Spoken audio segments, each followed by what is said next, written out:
ವೀಕ್ಷಕರೆಲ್ಲರಿಗೂ ಸೂರ್ಯನ ರಾಶಿ ಪರಿವರ್ತನೆ ವಿಶೇಷ ಕಾರ್ಯಕ್ರಮಕ್ಕೆ ಸ್ವಾಗತ.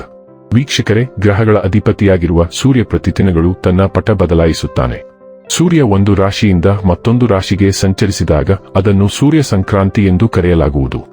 ವರ್ಷ 2026 ಜುಲೈ ತಿಂಗಳಿನ 16ನೇ ತಾರೀಕಿನ ರಾತ್ರಿಯ 11:45 ಸೂರ್ಯನು ಮಿಥುನ ರಾಶಿಯಿಂದ ಕರ್ಕ ರಾಶಿಗೆ ಪ್ರವೇಶಿಸಲಿದ್ದು, ವರ್ಷ 2026 ಜುಲೈ ತಿಂಗಳಿನ 15ನೇ ತಾರೀಕಿನವರೆಗೆ ಕರ್ಕ ರಾಶಿಯಲ್ಲಿ ಇರಲಿದೆ. ಜ್ಯೋತಿಷ್ಯದಲ್ಲಿ ಸೂರ್ಯನನ್ನು ಸಾಮಾನ್ಯವಾಗಿ ಉನ್ನತ ಅಧಿಕಾರ ಹೊಂದಿರುವ ಡೈನಾಮಿಕ್ ಗ್ರಹ ಎಂದು ಕರೆಯಲಾಗುತ್ತದೆ. ಈ ಗ್ರಹವು ಪರಿಣಾಮಕಾರಿ ಆಡಳಿತ ತತ್ವಗಳನ್ನು ಸೂಚಿಸುತ್ತದೆ ಮತ್ತು ಇದು ಬಿಸಿ ಗ್ರಹವಾಗಿದೆ ಮತ್ತು ಎಲ್ಲಾ ಭವ್ಯವಾದ ಗುಣಗಳನ್ನು ಸೂಚಿಸುತ್ತದೆ. ಸೂರ್ಯನ ಆಶೀರ್ವಾದವಿಲ್ಲದೆ ವೃತ್ತಿಜೀವನಕ್ಕೆ ಸಂಬಂಧಿಸಿದಂತೆ ಜೀವನದಲ್ಲಿ ಉನ್ನತ ಸ್ಥಾನಗಳನ್ನು ಹೊಂದಲು ಸಾಧ್ಯವಿಲ್ಲ. ಬಲವಾದ ಸೂರ್ಯನು ಜೀವನದಲ್ಲಿ ಎಲ್ಲಾ ಅಗತ್ಯ ತೃಪ್ತಿ, ಉತ್ತಮ ಆರೋಗ್ಯ ಮತ್ತು ಬಲವಾದ ಮನಸ್ಸನ್ನು ಒದಗಿಸಬಹುದು. ಸೂರ್ಯನನ್ನು ಚೆನ್ನಾಗಿ ಇರಿಸಿದರೆ ಸೂರ್ಯನು ಒಬ್ಬ ವ್ಯಕ್ತಿಯನ್ನು ದುರ್ಬಲ ಸ್ಥಾನದಿಂದ ಬಲವಾದ ಸ್ಥಾನಕ್ಕೆ ಒಯ್ಯಬಹುದು. ಸೂರ್ಯನ ಸಂಚಾರವು ರಾಶಿಚಕ್ರದ ಎಲ್ಲಾ 12 ರಾಶಿಚಕ್ರದ ಚಿಹ್ನೆಗಳ ಮೇಲೆ ವಿಭಿನ್ನ ಪರಿಣಾಮವನ್ನು ಬೀರುತ್ತದೆ. ತಂದೆ ಗ್ರಹ ಸೂರ್ಯನನ್ನು ಎಲ್ಲಾ 9 ಗ್ರಹಗಳ ರಾಜ ಎಂದು ಕರೆಯಲಾಗುತ್ತದೆ. ನಮ್ಮ ಗ್ರಹ ಭೂಮಿಯು ಸೂರ್ಯನ ಸುತ್ತ ಸುತ್ತುತ್ತದೆ ಎಂದು ನಮಗೆಲ್ಲರಿಗೂ ತಿಳಿದಿದೆ ಮತ್ತು ಸೂರ್ಯನು ನಮ್ಮೆಲ್ಲರ ಜೀವನಕ್ಕೆ ಕ್ರಾಂತಿ ಮತ್ತು ಶಕ್ತಿಯನ್ನು ಒದಗಿಸುತ್ತದೆ.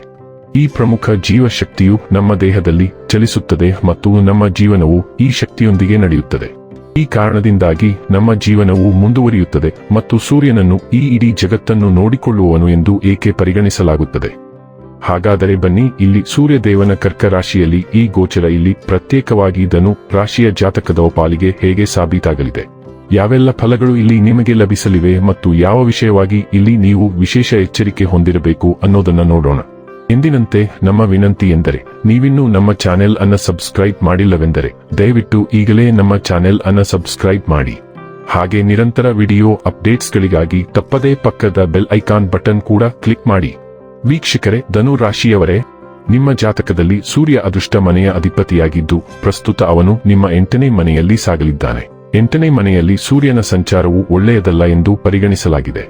ಇದಲ್ಲದೆ ಭಾಗ್ಯೇಶ 8ನೇ ಮನೆಗೆ ಹೋಗುವುದು ಸಹ ಒಂದು ಆರಂಭಿಕ ಹಂತವಾಗಿದೆ. ಆದ್ದರಿಂದ ಈ ಸಂಚಾರದ ಅವಧಿಯಲ್ಲಿ ಸೂರ್ಯನಿಗೆ ಸಂಬಂಧಿಸಿದ ಫಲಿತಾಂಶಗಳಲ್ಲಿ ಕೆಲವು ದೌರ್ಬಲ್ಯಗಳು ಕಂಡುಬರಬಹುದು. ಪರಿಣಾಮವಾಗಿ ನಿಮಗೆ ಅದೃಷ್ಟದಿಂದ ಪೂರ್ಣ ಬೆಂಬಲ ಸಿಗದಿರಬಹುದು.